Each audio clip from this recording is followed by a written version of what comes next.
Welcome back to another Star Wars Galaxy Heroes video. This video today is going to be a little bit different. I'd say a lot of it different than what I normally make.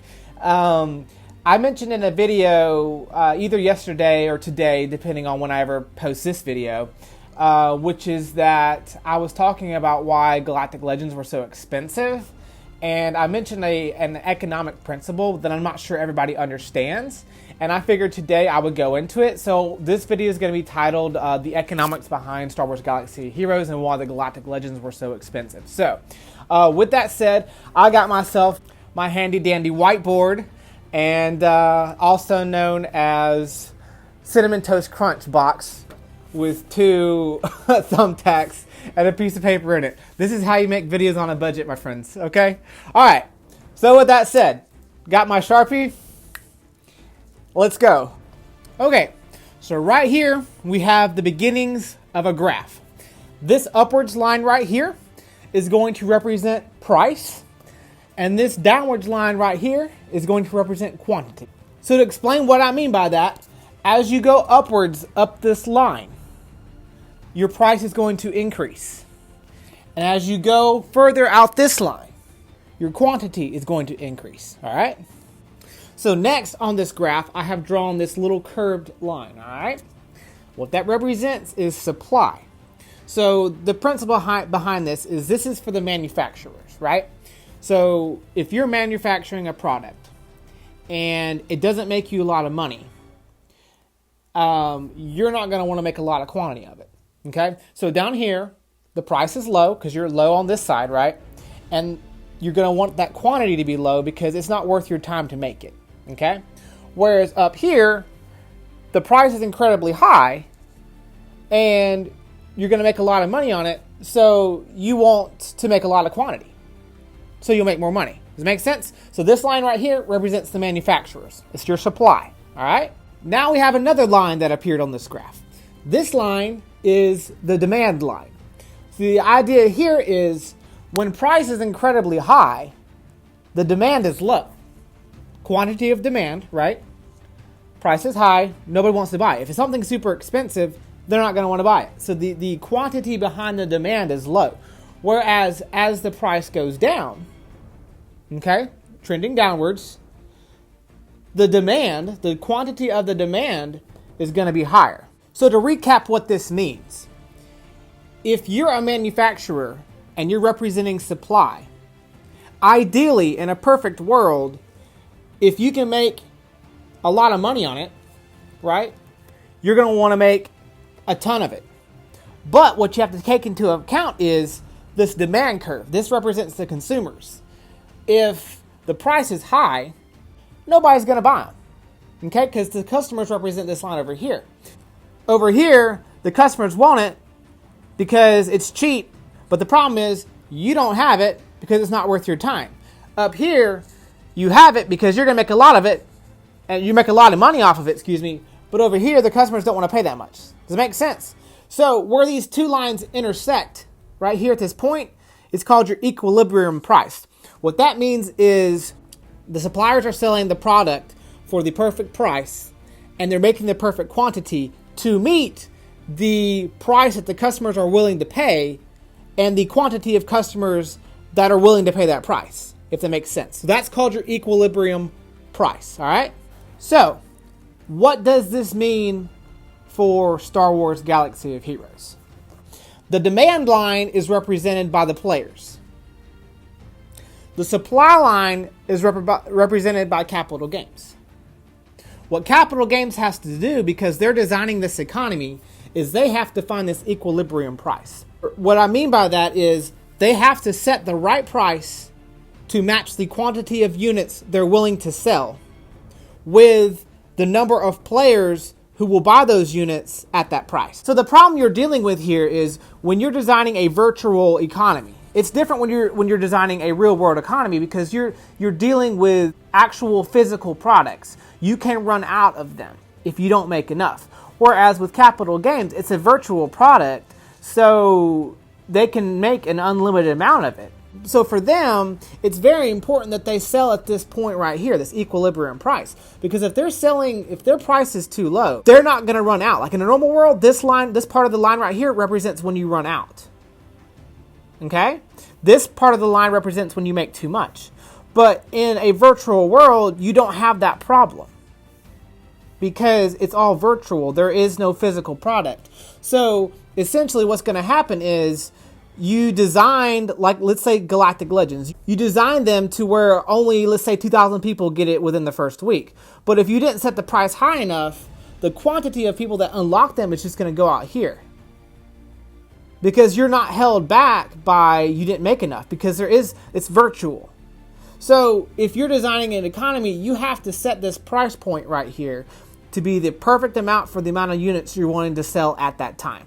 Okay? To give an example of this, Darth Revan, we had months of prep in order to unlock Darth Revan, and like 90% of the player base, I don't know that for a fact, but like 90% of the player base got Darth Revan. What that means is they meaning Capital Games, set the price too low.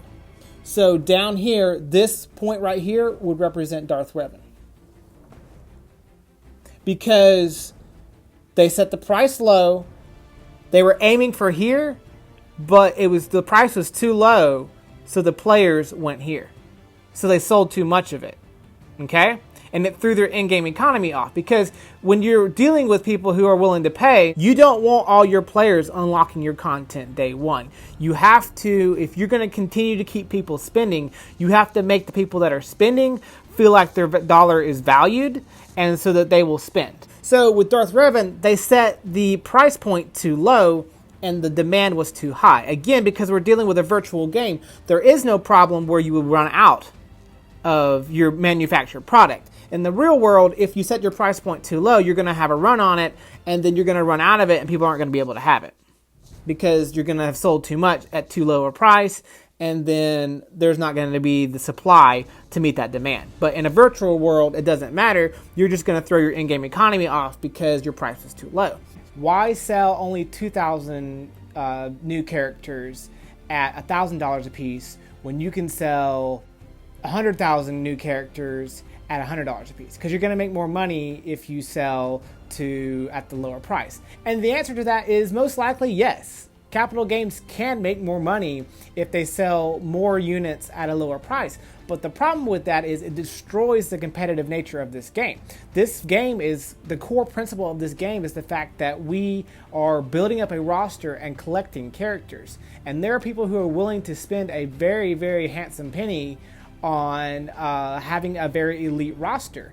So if you're making it to where those brand new elite characters are very easy to get, that person who's willing to spend a pretty penny on your game won't spend it because their dollar value is so low because everyone else can get it. So you have to make it to where only a certain number of people can get a character day one. And yes, it hurts your profits short term, but long term, you're keeping that $100,000 Kraken in your game, because that $100,000, at least for a short time, for the next 6 months, will keep him ahead of everyone else. Does it make sense? So that's why the argument of sell more at a lower price doesn't work for this particular game, because we're in a collecting game where having unique and rare characters values your roster. And Capital Games has to make sure that when people spend money on this game, that the money they put into the game as an investment actually feels like an investment and like they're not wasting their money. So it's a very, very delicate balance that they have to maintain. That first example was Darth Revan. This next example is going to be the mod packs, okay? let's give this one. So here, Capital Games set the price right here. This represents the mod packs. This represents they wanted to sell it at a high price, but the demand over here from the players simply wasn't there. We didn't want to pay $75 for a mod pack. So in this case, for the mod packs, they didn't meet this equilibrium point. They set the price too high. They should have set the price a little lower so that the demand would rise to meet that price. Does it make sense? So this line up here, that is the mod packs. This line down here, Darth Revan. And I'm going to be honest with you, this point right here, Galactic Legends. I think they did it right. In terms of the number of players that unlocked them and the people that did unlock them, how they feel like they're exclusive right now, perfect. The perfect number, got them, they made their money, and they're good. Now, I don't agree with the fact that they didn't put a little effort into the event, and I think that has dissatisfied some customers, but still, I think that's what they were aiming for. I think that point right there is what they were aiming for Malik. I think that point right there is what they were aiming for gas, but they have been setting the price too low because so many people are willing to spend on this game that when they set the price low, too many people unlock it. Just like Darth Revan down here. Too many people unlock it day one, and that's not what they want. So they had to raise the price. So in a sense, it's our own fault.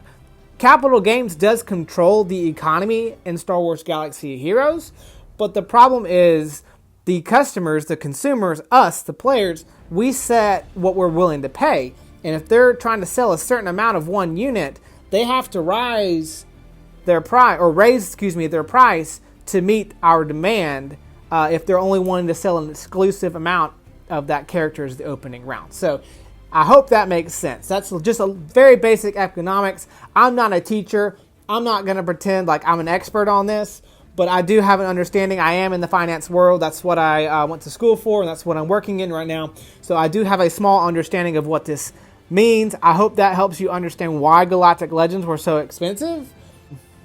I hope that encourages you not to spend so much on the game so that we can drop that equilibrium price. But then again, the ones who do spend tons of money, the tens and the 20s thousands of dollars, they're happy with that because now they're exclusive, because they're willing to pay that price. So I hope that helps. I hope it made sense. I do appreciate you guys watching. Do like, do subscribe, and for more future content. Other than that, I hope y'all have a wonderful day. We'll talk to you later.